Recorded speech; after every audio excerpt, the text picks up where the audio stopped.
જીવનમાં પાછળ જુઓ, અનુભવ મળશે.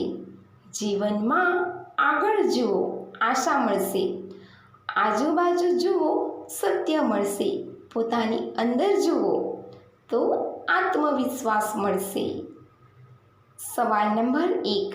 માનવ શરીરમાં કેટલા બેક્ટેરિયા હોય છે? એનો જવાબ છે માનવ શરીરમાં બેક્ટેરિયાની સંખ્યા પૃથ્વી પરના જીવોની સંખ્યા કરતાં ઘણી વધારે છે. બીબીસી સાયન્સ ફોકસ મેગેઝિન અનુસાર માનવ શરીરમાં અંદાજે 30 ટ્રિલિયન માનવ કોશિકાઓ હોય છે, પરંતુ આપણા માઇક્રોબાયોમમાં લગભગ 39 ટ્રિલિયન સૂક્ષ્મજીવો હોય છે. જ્યારે આ સંખ્યા પૃથ્વી પર હાજર તમામ જીવિત પ્રાણીઓની સંખ્યા કરતાં ઘણી વધારે છે. સવાલ નંબર 2. એવી કઈ પુસ્તક છે જેને આજ સુધી કોઈ વાંચી શક્યું નથી? એનો જવાબ છે 600 વર્ષ જૂનું પુસ્તક જે આજ સુધી કોઈ વાંચી શક્યું નથી. આપણે જે પુસ્તક વિશે વાત કરી રહ્યા છીએ તેનું નામ ધ વોઇનિક મેન્યુસ્ક્રિપ્ટ છે. સવાલ નંબર 3. કઈ નદી ભૂકંપના લીધે ઊંધી વહેવા લાગી હતી?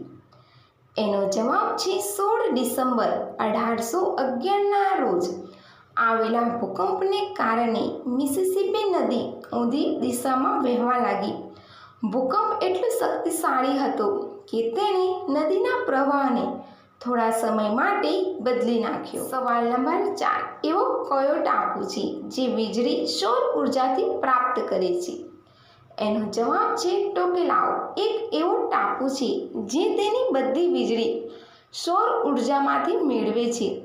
પેસિફિક મહાસાગરમાં સ્થિત એક દ્વીપ સમૂહ ટોકેલાઓએ 2012માં 100% સૌર ઉર્જા પર સ્વિચ કર્યું, જેનાથી તે વિશ્વનો પ્રથમ 100% સૌર ઉર્જાથી ચાલતો પ્રદેશ બન્યો.